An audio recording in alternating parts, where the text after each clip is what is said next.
Well, good morning, grandchildren. As per your request, I'm going to tell you some of my stories. You've asked me to record them so you'll know about them in the future, and I'm delighted to do so. I have had some wonderful times as a freelance trombone player, playing in Philadelphia at first and then in Boston for many years. And my first story is about Arthur Fiedler. We would play many concerts with Arthur Fiedler going out of town and also at Symphony Hall with no rehearsal whatsoever. You would walk in your tuxedo or in your tails and sit down, and the folder of music would be there on the stand, and you would play the folder of music, just going piece through piece, without any rehearsal, always just sight reading the concert, something I was always very proud of to do. And if you didn't have a piece of music that the orchestra was playing, if you were tacit on a number, you would have a piece of paper in a folder in order saying tacit on this number. And so you'd sit there and wait for the piece to be finished before you went on to the next piece.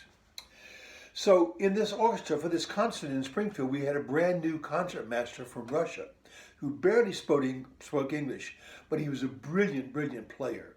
And so we got to this concert and we started playing a piece called The Irish Suite by Leroy Anderson.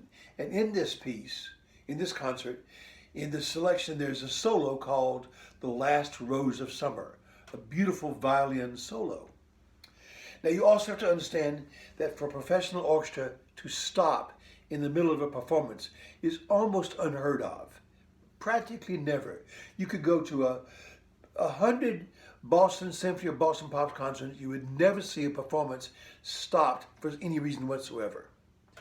But on this occasion, we're playing this piece, The Last Rose of Summer, and Fiedler started conducting, and the trombones are back there playing their long tones in the intro, and then Fiedler turns to the violinist, and the violinist is sitting there like this, and his violin is sitting in his lap. And Fiedler goes, and the violinist goes. And it turned out that he didn't have the solo part in his folder. Fiedler, the trombonists were back there still going la, holding our long tones and waiting. And Fiedler finally recognizes that we're still playing and goes, shuts us off angrily.